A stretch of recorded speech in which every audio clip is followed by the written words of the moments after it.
Assalamualaikum warahmatullahi wabarakatuh. Jumpa lagi teman-teman dengan saya Robert Fahmi. Hari ini kita tidak akan membahas soal buku, tapi hari ini saya akan membahas soal politik yang hari ini kita lihat mulai memanas. Saya akan mencoba untuk menganalisa siapa pasangan capres dan cawapres yang ideal. Hanya saja ini analisa saya, jadi mungkin tidak cocok dengan teman-teman sekalian. Itu tidak menjadi soal, ya itulah perbedaan pendapat di negara demokrasi, dan itu menjadi baik apabila perbedaan pendapat itu tidak dibantah dengan kata-kata yang menjelek-jelekan, tapi dibantah dengan juga pendapat. Siapa calon atau capres-cawapres seandainya dia berpasangan nantinya memiliki atau ideal lah, menjadi pasangan ideal. Menurut saya calon nanti capres dan cawapres pasangan yang ideal yaitu antara Prabowo dengan Muhaimin Iskandar. Di sini saya bukan sebagai jurkamnya atau untuk mengkampanyekan memilih Prabowo dan Caimin seandainya berpasangan, tidak, tapi ini hanya sebatas analisa dan juga pendapat.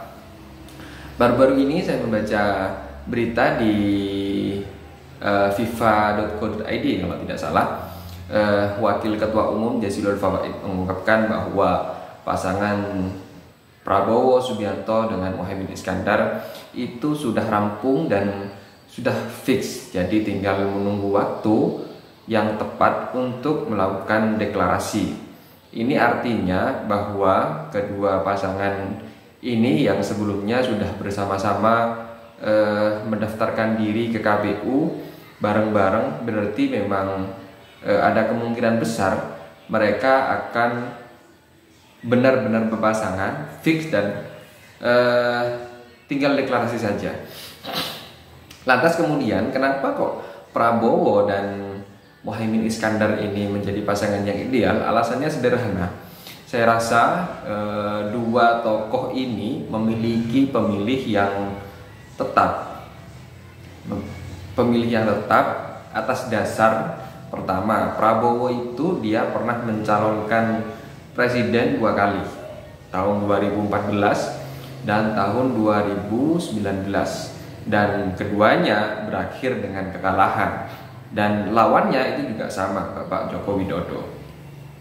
Tapi kita semua, teman-teman semuanya tahu bahwa pemilu 2014 dan 2019 itu sama-sama memecah belah masyarakat. Jadi antara pendukung Prabowo terus kemudian dengan pendukung Bapak Jokowi, sehingga kemudian muncullah isu atau muncul kata-kata cebong dan kampret.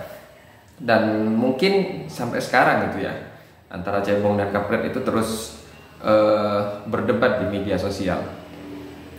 Nah, pemilih Prabowo di 2014, saya pikir mereka juga memilih Bapak Prabowo di pemilu 2019 walaupun juga berakhir kalah. Tapi dari sini kita bisa menilai bahwa pemilih Prabowo itu ya mereka pemilih yang militan atau konsisten, dan mungkin sampai detik ini mereka masih menginginkan Bapak Prabowo menjadi Presiden Republik Indonesia.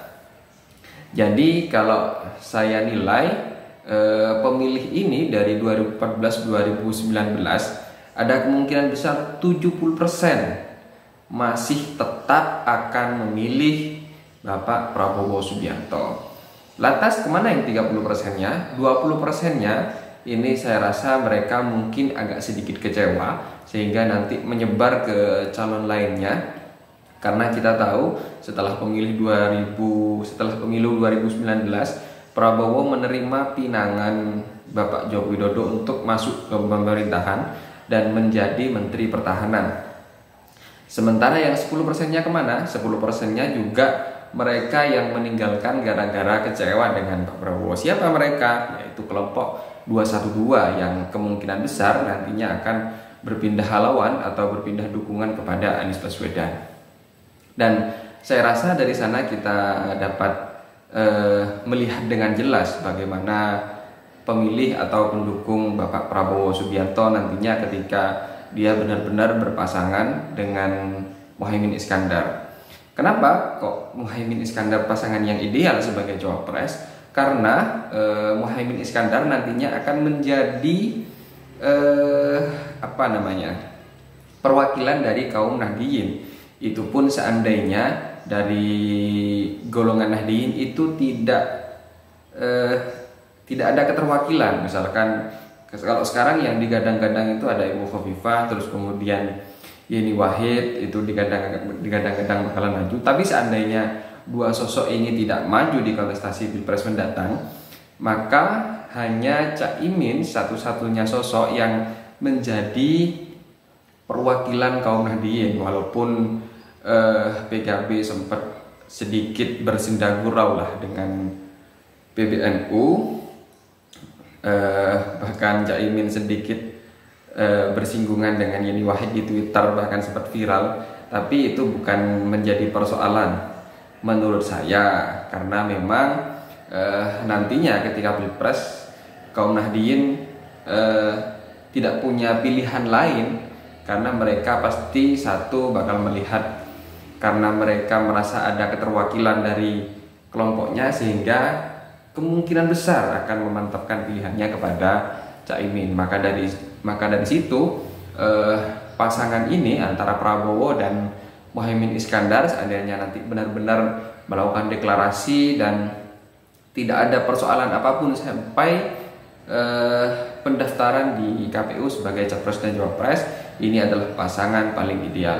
Walaupun kita tahu sejauh ini masih ada beberapa tokoh yang secara elektabilitas itu juga tinggi, bahkan semisalnya kayak Anies Baswedan, dia sudah dideklarasikan oleh Nasdem dan ada kemungkinan besar juga akan berpasangan dengan AHY, sosok muda. Tapi dari sini kenapa kok saya pesimis dengan Anies Baswedan dia bakalan bisa menjadi presiden?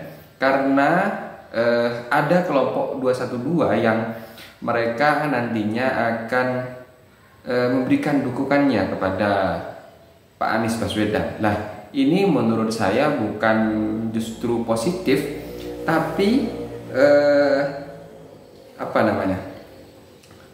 ketika kelompok mereka ada di belakang Pak Anies akan justru muncul respon kurang baik dari masyarakat, terutama kelompok-kelompok yang moderat, apalagi kemudian bila nanti selain didukung oleh Nasdem dan Demokrat, PKS juga nanti berkoalisi, maka ini akan semakin memperkuat anggapan masyarakat mungkin di media sosial politik identitas yang melekat kepada Anies Baswedan. Walaupun sebenarnya Bapak Anies Baswedan tidak memainkan itu, tapi karena ada kelompok di belakangnya yang mencoba untuk memberikan dukungan kepada Pak Anies Baswedan, sehingga mungkin publik akan menilainya berbeda. Teman-teman semuanya, kenapa kok kemudian banyak yang menilai bahwa calon-calon yang bermunculan ini terus kemudian dia sudah deklarasi, ini dianggap bahwa terlalu terburu-buru karena Pilpres terlalu panjang. Masih panjang. Kita tahu bahwa sejauh ini partai penguasa adalah PDIP Perjuangan, dan kemudian ada yang menilai juga suara istana juga adalah suara dari PDIP Perjuangan. Maka dari itu ini munculnya, saya analogikan seperti ini, di mana ada ketimpangan atau yang besar dengan yang kecil, maka ini akan mudah muncul gap atau gejolak. Jadi kalau muncul yang di atas sama yang di bawah, ini akan mudah muncul gap dan mudah sekali penindasan dan lain sebagainya.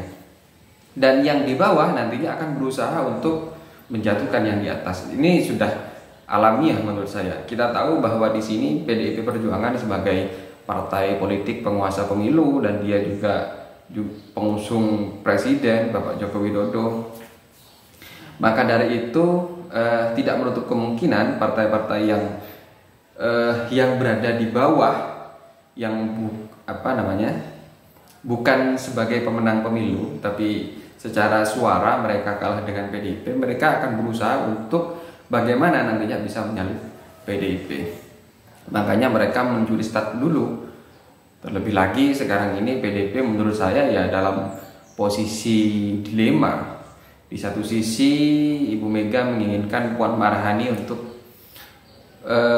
menjadi capres, tapi elektabilitasnya sangat rendah dibandingkan dengan kader lainnya, yaitu Gubernur Jawa Tengah Ganjar Pranowo yang elektabilitasnya terus naik dan cukup disukai dengan masyarakat. Tapi ya begitulah bagaimana publik menilainya. Tapi sampai di sini ini masih belum selesai. Politik itu memang dinamis dan ini akan terus berlanjut sampai nanti pendaftaran di KPU baru kemudian fix. Nanti kita akan mengulas lagi tentunya dengan sisi yang berbeda tergantung bagaimana isu yang terus berkembang sampai sejauh ini, karena di politik terutama pemerintahan terus kemudian apalagi pemilu itu sangat-sangat dinamis, sewaktu-waktu bisa berubah, bahkan sedetik pun bisa berubah. Mungkin hanya itu teman-teman. Kalau teman-teman suka dengan channel ini bisa di subscribe, terus kemudian like dan bagikan. Terima kasih. Kurang lebihnya mohon maaf. Assalamualaikum warahmatullahi wabarakatuh.